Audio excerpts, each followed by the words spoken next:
오늘 공의를 심고 인애를 거두라 라는 제목으로 말씀을 나누겠습니다. 오늘부터 대림절이 시작됐습니다. 오늘은 대림절에 대해서 먼저 설명하고 그리고 본문 말씀은 그 다음에 간단하게 함께 나누겠습니다. 이 대림절은 성탄절이 되기 전 약 4주 전에 시작해서 성탄절 전날까지 계속되는 기간입니다. 날짜로 볼 때 11월 27일에서 12월 3일 사이에 있는 주일이 대림절 첫째 주일이 됩니다. 올해는 12월에 주일이 5번 있는 흔치 않는 해죠. 그래서 보통은 11월 마지막 주일이 대림절 첫째 주가 되는데 올해는 그 사이에 끼어있는 주일이 오늘이에요. 그래서 오늘이 대림절 첫째 주일을 시작됩니다. 대림절이 정확히 언제부터 시작했는지는 알 수 없습니다만 이미 5세기에 그러니까 400몇 년의 기록에 보면 이 대림절을 지키고 있는 그런 내용이 문서상 처음으로 나와요. 그러니까 언제부터인지 모르지만 그때쯤에는 교회가 대림절을 지키고 있더라라는 것을 알게 되겠죠.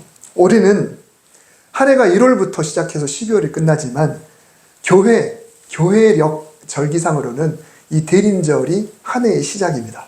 그래서 우리 교회 회기도 제정도 11월까지 마감하고 12월부터 이렇게 시작을 하죠. 그래서 우리가 보통 한 달을 1년을 딱 하면 딱 끊으면 좋은데 이상하게 교회는 12월부터 11월이야 이렇게 이야기를 하죠. 그런데 교회력이 원래 그렇기 때문에 거기에 맞춰서 교회 제정도 그렇게 결론을 내립니다. 대림절을 영어로 애드번트라고 하고요. 이 뜻은 오다라고 하는 라틴어에서 따왔습니다. 그리고 한자로는 기대할 때 이말림 그리고 절기할 때 절자 이렇게 대림절입니다. 임하시기를 기대하는 절기 혹은 대림절 또는 대강절이라고 부르죠. 근데 강 내릴 강자 내려오시기를 기대하는 절기. 그러면 누가 오는 것이고 누가 임하시기를 기대하는 걸까요? 당연히 예수님이죠. 대림절은 예수님에 대해서 크게 두 가지 의미를 담고 있습니다. 첫째는 예수님께서 탄생하신 사실을 기뻐하기 위한 날, 성탄절, 그 날을 기다리는 절기입니다. 우리가 사랑하는 가족이나 또 연인이나 지인이 있으면 그 사람의 생일이 다가올 때 달력에다가 미리 표시하고 마음도 준비하고 선물도 준비하죠. 그런 것처럼 성탄절을 그냥 그날만 축하하는 것이 아니라 그날을 우리가 기다리는 거예요. 기대하는 거예요. 과거에 이미 예수님이 오셨지만 그러나 그 성탄절을 우리가 믿음으로 또 기쁨으로 기대하면서 준비하는 기간. 두 번째는 다시 오실 예수님을 기대하는 절기입니다. 이 혼란한 세상에 주님이 재림하셔서 성경대로 의인과 악인을 구분하시고 하나님의 나라 그 천국을 온전히 이루시는 그날, 주님 다시 오시기를 장차 오실 주님을 기대하는 절기입니다. 대림절, 이미 오신 예수님의 성탄을 기다리고 다시 오실 예수님을 기대하는 절기, 이게 대림절이죠. 여기 앞에 초가 4개가 있습니다. 그동안에는 지금 이 사진은 작년 그리고 재작년에 우리가 꾸미던 그런 초예요. 이게 보면 초가 보라색 그리고 점점 옅어지면서 흰색까지 4가지 단계로 돼 있습니다. 대림절 초는 이렇게 돼 있어요. 그래서 직접 매번 초를 이렇게 켰어요. 근데 여러분 잘 못 느끼겠지만 저는 앞에서 설교하다 보니까 이 초 냄새가 너무 강해가지고 좀 불편함이 있었고 또 초도 많이 달고 그래서 새로 살까 하다가 이번에는 LED로 이렇게 바꿨습니다. 여러분 이거 보실 때 진짜 초 같죠? 근데 이게 LED예요. 앞에 흔들흔들흔들. 근데 이 초는 색깔이 이렇게 없더라고요. 그래서 이제 똑같은 거를 약간 높이만 구분해가지고 이거는 좀 많이 탄 척 하려고 좀 작은 걸로 하고 이렇게 해서 4개를 뒀습니다. 색깔은 없지만 우리가 초의 의미를 좀 생각하면서 이 대림절 초를 바라봤으면 좋겠다라는 생각이 듭니다. 대림절은 매주 각기 다른 의미가 있습니다. 제가 대림절 때마다 언급을 하고 있습니다. 대림절에는 첫째 주에 초 하나, 두 번째 주는 2개 이렇게 하나씩 추가로 초를 켜게 되고 성탄절에는 이 대림절 초를 이제 없애게 되죠. 대림절에 이렇게 초를 켜나갈 때 사실 기독교는 상징적인 물건이 십자가 외에는 없습니다. 천주교는 온통 상징하는 물건들 있고 또 그리스 정교회도 그렇고 성공회도 그렇고 그렇지만은 우리 개신교는 상징적인 물건을 두지 않습니다만 이 매주 켜지는 이 초 하나하나를 보면서 예수님께서 왜 이 땅에 오셨을까? 도대체 무엇을 우리에게 주시기 위해서 이 땅에 오셨을까? 이것을 새겨보는 기회가 되었으면 좋겠습니다. 첫 번째 초는 희망을 상징합니다. 소망. 이 땅에 주님 오시옵소서. 예수님 당시는 더 그랬습니다. 제발 우리를 구원하소서. 주님 제발 좀 와주시옵소서. 이렇게 소망하는 상징. 이게 바로 첫 번째 초입니다. 다음 주는 평화의 초가 켜지게 될 것입니다. 두 번째 주는 평화입니다. 대림절을 시작하면서 우리가 조금 쑥스럽긴 하지만 먼저 우리 주위에 계신 분들과 한번 인사 한번 했으면 좋겠습니다. 우리 메리 크리스마스 한번 서로 한번 해볼까요? 시작! 메리 크리스마스! 반갑습니다. 굉장히 어색하죠? 밖에 나가면 이런 일들 많이 하는데 조금 이르긴 하지만 우리가 함께 주님 오심을 기대하면서 우리 기쁨을 함께 나눴으면 좋겠습니다. 요즘 매일 아침 호세아서 말씀을 나누고 있습니다. 아직 호세아서가 끝나진 않았지만은 지난주에 광고했듯이 내일부터는 나눠드린 이 대림절 묵상집 곧 오소서 임마누엘이라는 이 책으로 우리가 매일 아침에 묵상을 하고 새벽 예배 드리고 또 여러분에게 문자를 또 보낼 겁니다. 그래서 이제 호세아서를 계속 묵상하면서 아직 끝나진 않았는데 제가 어제 마지막 장을 묵상하고 말씀 나누고 여러분에게도 카카오톡을 보냈는데요. 오늘 본문은 엊그제 금요일에 함께 나눴던 말씀입니다. 새벽 설교를 마치고 나서 이 말씀을 주일에 다시 나눴으면 좋겠다. 왜냐하면 그 내용만으로 담을 수 없는 그런 좋은 그런 메시지가 있기 때문에 그렇습니다. 새벽에 이미 들으신 분을 포함해서 또 이 대림절을 맞아서 예수님께서 이 땅에 오신 의미를 생각하면서 우리가 어떻게 살아야 할지를 되새겨보는 그런 복된 시간이 되었으면 좋겠습니다. 이스라엘 민족이 남북으로 나뉘어 있을 때 가나안 땅 주변의 국제적인 형세를 보면요. 북이스라엘이라는 강대국이 있고 그리고 그 주변에는 암몬, 모압, 에돔, 블레셋, 아람 등 이방 민족들이 북이스라엘의 눈치를 보면서 조공을 바치면서 어떻게든 그 곁에서 뭐라도 얻어볼까 하고 살 정도로 북이스라엘의 공력이 강력했습니다. 남유다는 선한 왕들이 등장할 때는 북이스라엘에 견주어 볼 때 그래도 좀 어느 정도 될 만한 그런 공력을 가졌지만은 평소는 북왕국에 비해서 굉장히 남유다도 약했습니다. 대부분 북왕국 이스라엘이 남왕국을 압도했습니다. 북왕국 이스라엘의 최고의 전성기는 여로보암 2세 때였습니다. 이 지도가 작긴 한데요. 가운데 지중해 옆에 가운데 제일 위에 파란색 점이 갈릴리고 그다음 요단강이 쭉 내려오고 아래 조금 길쭉한 파란색이 사해. 여러분 이제 좀 익숙하시죠? 그러면 북왕국 이스라엘은 가나안 땅 이스라엘 백성들이 점령했던 그 땅은 이 갈릴리 서쪽이잖아요. 가나안 땅은. 그런데 북왕국 이스라엘 여로보암 2세 때의 지도를 보면 그 요단강 건너편에 훨씬 더 많은 영토를 차지할 정도로 여로보암 2세 때 굉장한 전성기를 달렸습니다. 여로보암 2세가 누굴까요? 이스라엘의 가장 강력한 악한 왕이었던 아합 왕이 있는데 그 아합 왕을 진멸했던 사람이 예후입니다. 하나님께서 예후에게 권한을 줘서 이 아합 왕과 그 가문을 완전히 씨를 말려버렸죠. 그래서 이 예후라는 새로운 왕조가 시작이 됐는데 이 예후의 왕조가 5대까지 가요. 근데 그 중에 4대 왕이 이 여로보암 2세입니다. 북왕국 이스라엘 역사 통틀어서 가장 국력이 강하고 가장 영토가 넓었습니다. 무려 41년을 통치했어요. 나라가 전성기다 보면 어떨까요? 외부로부터는 조공이 들어옵니다. 굉장히 부자가 되겠죠. 전쟁의 위협이 없습니다. 내부적으로 너무너무 부유해요. 자, 그런데 이 부를 선으로 사용하지 않고 온갖 우상을 섬기고 제단을 만들고 우상을 더 만들고 이러면서 죄악이 난무하는 그런 나라로 만들어 버렸습니다. 그러니 하나님은 선지자들을 보내서 경고하시고 회개를 촉구할 수밖에 없었습니다. 이때 활동한 선지자들이 우리가 알고 있는 아모스, 그리고 호세아, 그리고 요나, 이 시대에 활동을 했습니다. 오늘 본문이 속한 호세아, 바로 이때에 하나님의 말씀을 선포한 선지자입니다. 나라는 부강하지만 악으로 따져볼 때 최악을 달리던 그런 시대였습니다.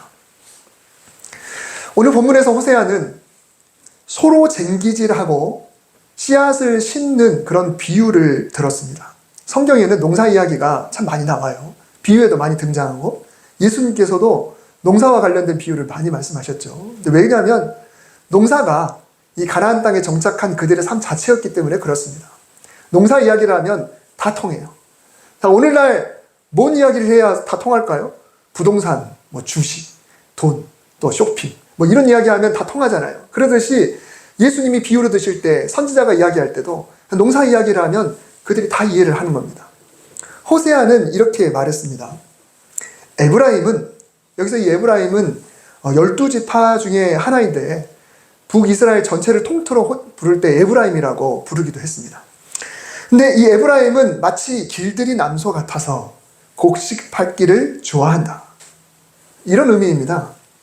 곡식을 수확할 때 밭에 떨어진 알곡이 너무 많은데 워낙 풍년이라 보니까 굳이 주인이나 종들이 그 떨어진 나달들을 굳이 주워 담을 필요가 없어요. 워낙 풍년이니까. 그냥 이삭 죽긴 남들 하라고 그러고 그냥 가져가는 거죠. 그래서 만일 흉작이라면 한 알이라도 더 주워가려고 애써서 할 텐데 어디 소에게 줄 곡식이 어디 있겠습니까? 그런데 암소가 자기 곡식 나달들을 마음껏 밟으면서 실컷 먹는 거예요. 지금 이것을 상징하는 겁니다. 너무 풍작이어서 암소가 제재받지 않고 자기 하고 싶은 대로 그냥 마음껏 먹고 즐긴다. 지금 이 이야기를 하고 있습니다. 누구도 말리지 않는 그런 평화로운 상황입니다. 그런데 하나님은 뭐라고 말씀하시냐면 그 목에다가 멍에를 메우고 위에다가 사람을 태우고 이제는 유다는 밭을 갈고 야곱이 흙덩이를 깨뜨리리라. 자, 이게 무슨 말이냐면 그렇게 자유롭던 암소에게 갑자기 멍에가 올려져요. 일을 시키겠다는 거죠. 그리고 힘겹게 밭을 갈아야 되는 상황이 되는 것입니다. 이스라엘보다 못한 유다는 늘 이스라엘보다 좀 더 약했는데 오히려 이스라엘 등에 올라타고 밭을 갈아요. 소를 채찍질하고 이랴 이렇게 하면서 밭을 가는데 야곱이 북왕국 이스라엘을 상징하는데요. 야곱은 혹사 당하면서 밭을 갈게 되는 그런 일이 벌어지게 될 거다라고 하는 경고의 메시지입니다. 여러분이 경고의 메시지를 통해서 오늘 하나님이 우리에게 던지시는 두 가지 질문이 있습니다. 첫째는 우리는 과연 마음에 어떤 씨앗을 뿌리며 살고 있는가라는 것입니다. 하나님은 이스라엘이라는 암소를 징계하시려는 이유를 이렇게 말씀하셨습니다. 이스라엘이 악을 밭갈아 죄를 거두고 거짓 열매를 먹었기 때문이다. 자, 이스라엘은 밭을 갈았어요. 그런데 거기다가 무엇을 심냐면 악을 심습니다. 악이라는 씨앗을 열심히 뿌려댔어요.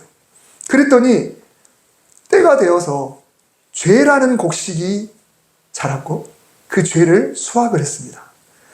과실수를 얻으려고 씨를 심었는데 나무가 자라고 열매가 맺었어요. 근데 바로 거짓이라는 열매가 생겼습니다.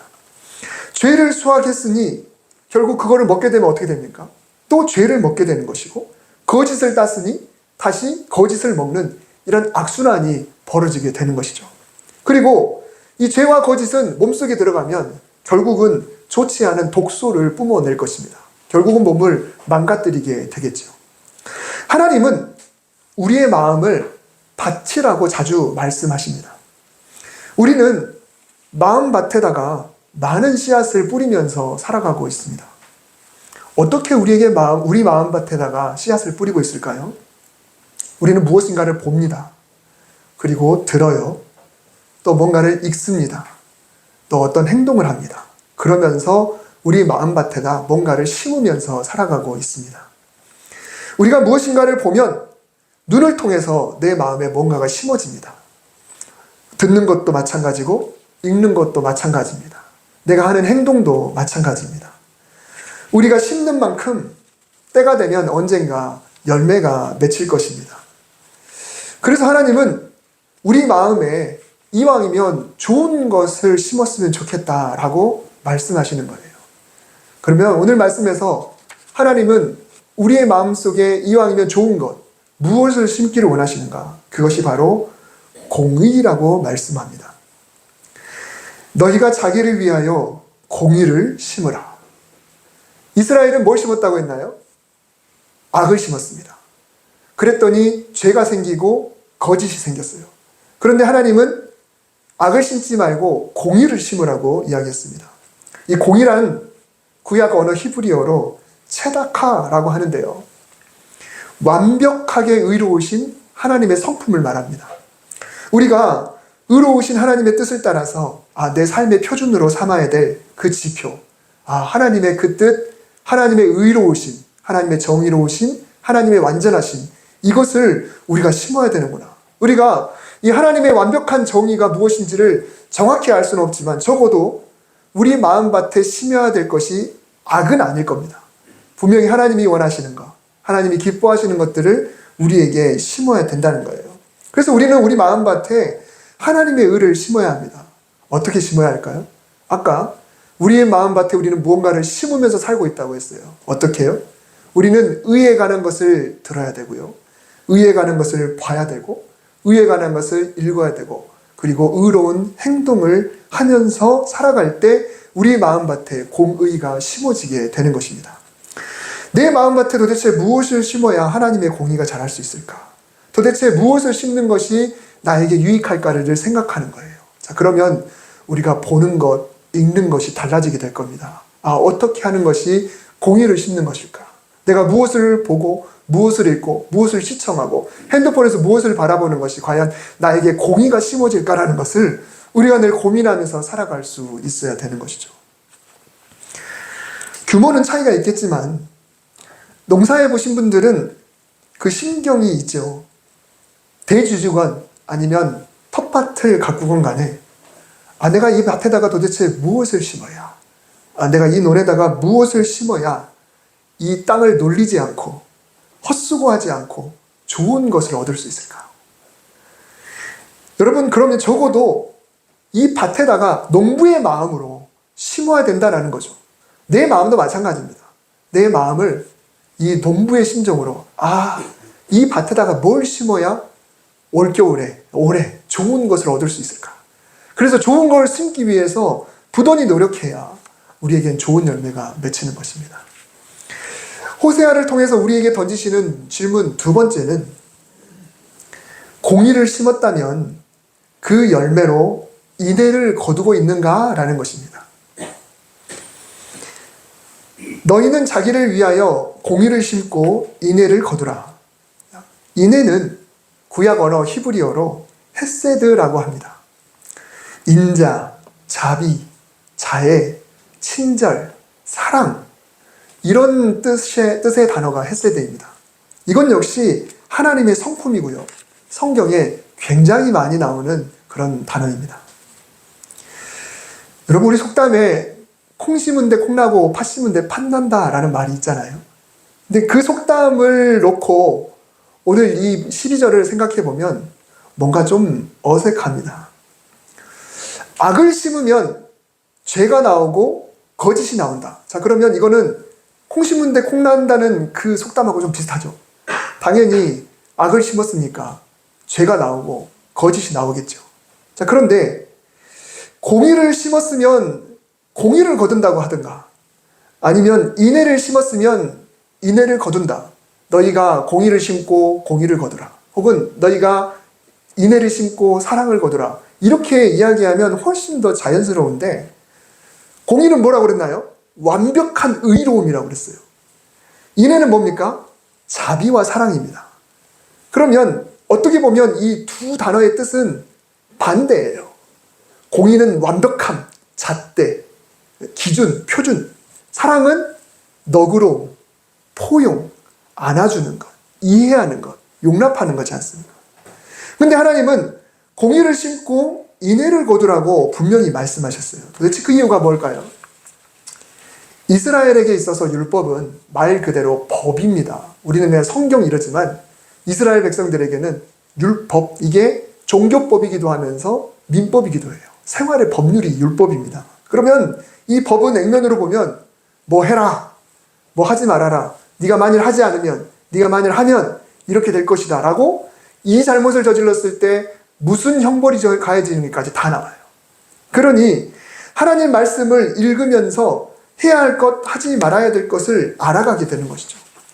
물론 완벽하게 의로우신 하나님의 공의를 알아갈 수는 없지만 그래도 그것을 실천하면서 살아가게 됩니다. 자, 그런데 문제는 하나님은 이 말씀을 주실 때 우리에게 주신 건데 이 말씀을 적용할 때는 우리가 타인에게 때로는 너무 가혹하게 적용할 때가 있습니다. 이스라엘 백성들 중에 만약에 가난해서 부정하지 않은 직업을 가질 수가 없어서 어쩔 수 없이 부정한 것을 만져야 되는 그런 사람들이 있었어요. 돼지를 치는 것. 돼지 치는 사람은 성전에 못 들어갑니다. 돼지는 부정한 짐승이라 돼지를 치는 사람은 부정한 사람이어서 성전에 못 들어가요. 가죽을 다루는 사람, 피를 만지는 사람, 의사, 이런 사람도 성전에 못 들어갑니다. 또 질병이 있어도 돈이 없어서 약을 구하지 못해 그 병을 키워서 몸에 장애가 있는 사람, 이런 사람도 성전에 못 들어갑니다. 근데 이게 다 어떻게 보면 공의를 지키려고 하는 사람들이 완벽하게 그 사람들을 그 잣대로 평가하기 때문에 이런 일이 벌어지는 거예요.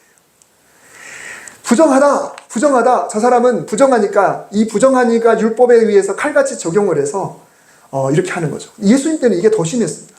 그래서 예수님께서 성전을 뒤집어 엎으신 거예요. 그래서 제사장들과 서기관들, 바리새인들을 책망하셨던 거예요. 여러분, 말씀을 내 것으로 만들어 나에게 의롭게 적용하려는 그 노력은 굉장히 중요합니다. 그런데 문제는 밖으로 타인에게도 우리가 공의로 적용하려는 그런 경향이 있다는 거예요. 타인과의 관계에서도 공의를 거두려고 하는 거예요. 내가 내 마음밭에다가 공의를 심었는데 밖으로 딴 사람한테 공의를 거두려고 하는 거예요. 이것이 문제인 거죠. 그래서 하나님은 호세아 선지자를 통해서 이스라엘에게 이야기하는 거예요. 너희는 너의 기준으로 공의에서 벗어난다고 생각하면 가차없이 비판하고 따지고 그들을 정죄하고 그들을 비난하고 심지어 상처를 입히고 있다. 여러분, 때로는요, 우리가 교회에 올 때 잔뜩 화가 나 있는 상태일 때가 있어요. 뭔가 불편한 거예요. 저 사람은 왜 저렇게 할까? 저 사람은 왜 저렇게 입고 왔지? 저 사람은 왜 저렇게 예배드리고 있지? 너무너무 불편한 거예요. 교회에 와서 내가 하나님께 예배드리고 하나님을 찬양하고 하나님을 경배하러 왔는데 이상하게 내 생각에서 내 상식선에서 맞지 않는 그 사람이 너무 싫은 거예요. 불편해요. 미워요. 저 사람 왜 저런 걸까? 하나님이 뭐라고 말씀하셨나요? 공의를 심고 인애를 거두라. 이것은 정말로 내 마음밭에 공의가 제대로 심어진다면 그 열매는 공의가 아니고 인애로 나타나야 된다라고 말씀하시는 겁니다. 마치 딱딱한 씨앗을 심었는데 부드럽고 달콤한 열매가 나오는 것과 같습니다.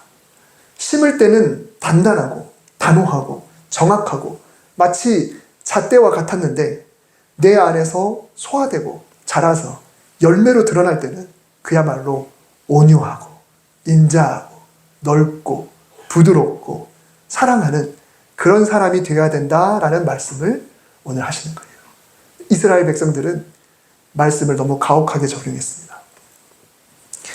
제가 지난번도 한번 말씀드렸는데 요주교회에서 9년 동안 사역하고 사역을 마치면서 마지막 고별 설교를 했어요. 거창하게 고별 설교라는 표현을 써야 됐는데 하여튼 그때 앞으로 내가 어떤 목회자가 되겠습니다 라는 그런 각오를 한마디로 이렇게 표현했습니다. 저는 앞으로 나 자신에게는 냉정하고 타인에게는 긍휼한 목회자가 되겠습니다. 이런 이야기를 했어요. 나 자신에게는 냉정하고 타인에게는 긍휼한 목회자. 여러분, 이게 쉽습니까? 저라고 그렇게 하겠습니다라고 해서 그렇게 될까요? 저도 역시 그래도 고집부리고요. 그리고 말실수도 하고 판단도 하고 상처 입히기도 합니다. 그러나 그 각오를 늘 되새기고 되새겨요. 하나님 말씀을 나에게는 냉정하게 적용하자. 그러나 타인에게는 늘 긍휼함으로 그렇게 하자. 바로 오늘 본문의 말씀이 아니겠습니까?